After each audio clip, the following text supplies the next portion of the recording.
حضرت ابراہیم علیہ السلام اپنے رب کو پہچانتے ہیں۔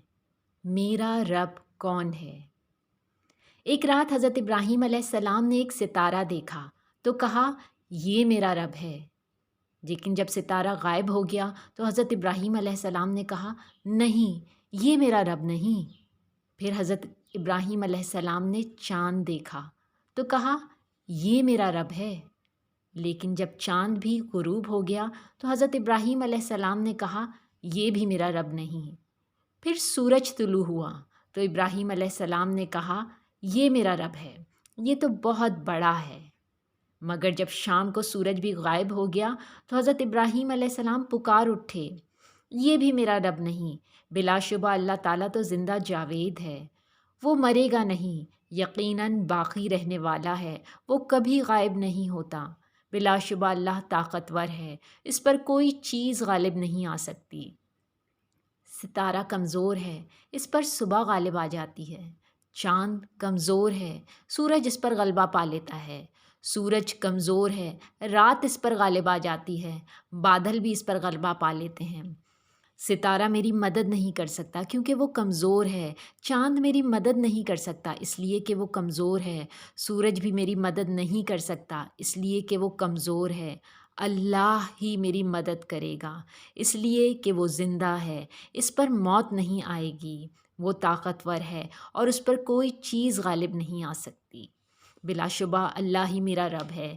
ابراہیم علیہ السلام نے جان لیا کہ اللہ ہی ان کا رب ہے، اس لیے کہ اللہ زندہ ہے، وہ کبھی نہیں مرے گا، اللہ تعالیٰ باقی رہنے والا ہے، وہ غائب نہیں ہوتا اور اللہ طاقتور ہے، اس پر کوئی چیز غالب نہیں آ سکتی۔ اور ابراہیم علیہ السلام نے جان لیا کہ اللہ ہی ستارے کا رب ہے اور اللہ ہی چاند کا رب ہے اور اللہ ہی سورج کا رب ہے۔ اور اللہ نے ابراہیم علیہ السلام کو صحیح راہ دکھائی اور انہیں اپنا نبی اور خلیل یعنی دوست بنا دیا، اور اللہ نے ابراہیم علیہ السلام کو حکم دیا کہ وہ اپنی قوم کو دین کی دعوت دیں اور انہیں بت پرستی سے روکیں۔ پھر ابراہیم علیہ السلام نے اپنی قوم کو دعوت دی۔ ابراہیم علیہ السلام نے اپنی قوم کو اللہ کی طرف بلایا اور انہیں بت پرستی سے منع کیا۔ حضرت ابراہیم علیہ السلام نے اپنی قوم سے فرمایا تم کس کی عبادت کرتے ہو؟ تو انہوں نے کہا ہم بتوں کی عبادت کرتے ہیں۔ حضرت ابراہیم علیہ السلام نے فرمایا کیا وہ تمہاری پکار سنتے ہیں جب تم انہیں پکارتے ہو یا تمہیں فائدہ یا نقصان دیتے ہیں؟ تو قوم کہنے لگی کہ ہم نے اپنے باپ دادا کو اسی طرح کرتے ہوئے پایا ہے۔ ابراہیم علیہ السلام نے فرمایا سنو، میں تم کو ان بتوں کی پوجا نہیں کروں گا۔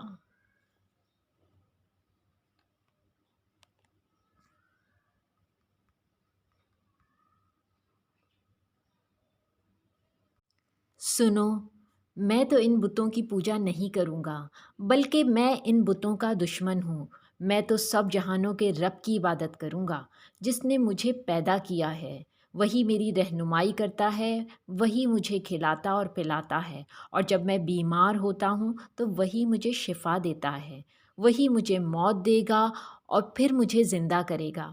یقیناً یہ بت نہیں پیدا کر سکتے ہیں اور نہ ہی کسی کی رہنمائی کر سکتے ہیں، اور یہ بت نہ کسی کو کھلا سکتے ہیں نہ پلا سکتے ہیں، اور جب کوئی بیمار ہو جائے تو نہ یہ شفا دے سکتے ہیں، اور یہ بت نہ کسی کو مار سکتے ہیں اور نہ زندہ کر سکتے ہیں۔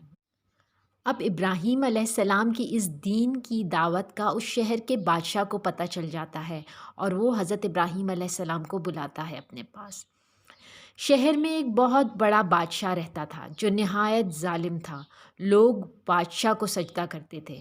بادشاہ نے جب سنا کہ ابراہیم علیہ السلام اللہ ہی کو سجدہ کرتے ہیں اور کسی کو سجدہ نہیں کرتے تو بادشاہ سخت ناراض ہوا اور اس نے ابراہیم علیہ السلام کو طلب کیا۔ حضرت ابراہیم علیہ السلام تشریف لائے، وہ اللہ تعالیٰ کے سوا کسی سے نہیں ڈرتے تھے۔ بادشاہ بولا ابراہیم تیرا رب کون ہے؟ ابراہیم علیہ السلام نے فرمایا میرا رب اللہ ہے۔ بادشاہ نے کہا ابراہیم یہ اللہ کون ہے؟ حضرت ابراہیم علیہ السلام نے فرمایا وہی جو زندہ کرتا ہے اور مارتا ہے۔ بادشاہ نے کہا میں بھی زندہ کرتا ہوں اور مارتا ہوں۔ پھر بادشاہ نے ایک شخص کو بلایا اور قتل کر دیا، اور ایک دوسرے شخص کو بلایا اور اسے چھوڑ دیا، یعنی وہ قید میں تھا اور اسے سزائے موت تھی اس دوسرے شخص کو، تو اسے آزاد کر دیتا ہے بادشاہ۔ اور پھر حضرت ابراہیم علیہ السلام سے کہتا ہے کہ دیکھو میں بھی زندہ کرتا ہوں اور مارتا ہوں، میں نے ایک آدمی کو قتل کر دیا اور دوسرے کو چھوڑ دیا۔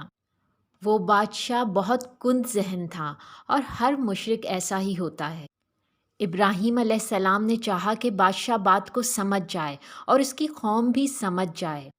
پھر حضرت ابراہیم علیہ السلام نے بادشاہ سے کہا، سنو، اللہ تعالیٰ سورج کو مشرق سے لاتا ہے اور مغرب میں لے جاتا ہے، تم اسے مغرب سے نکال لاؤ۔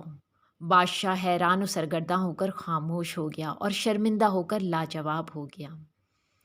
ابراہیم علیہ السلام اپنے والد کو بھی دین کی دعوت دیتے ہیں۔ حضرت ابراہیم علیہ السلام نے اپنے والد کو بھی دعوت دینے کا ارادہ کیا اور ان سے کہا، ابا جان، آپ ان بتوں کی پوجا کیوں کرتے ہیں جو نہ سن سکتے ہیں اور نہ دیکھ سکتے ہیں، اور ایسوں کو کیوں پوجتے ہیں جو نہ فائدہ دے سکتے ہیں نہ نقصان؟ ابا جان، شیطان کی پوجا نہ کریں۔ ابا جان، اپنے مہربان رب رحمان کی بندگی کریں۔ ابراہیم علیہ السلام کے والد ناراض ہو گئے اور کہنے لگے، میں تمہاری پٹائی کروں گا، مجھے میرے حال پر چھوڑ دو اور مزید کچھ کہنے کی اجازت نہیں۔ ابراہیم علیہ السلام بہت ہی حوصلے والے تھے، اپنے والد سے کہنے لگے، آپ پر سلامتی ہو، اور کہا کہ میں یہاں سے جا رہا ہوں اور میں اپنے رب کو ہی پکارتا رہوں گا۔ ابراہیم علیہ السلام نے بہت ہی افسوس کا اظہار کیا اور کسی دوسرے شہر چلے جانے کا ارادہ کر لیا کہ وہاں اپنے رب کی عبادت کرے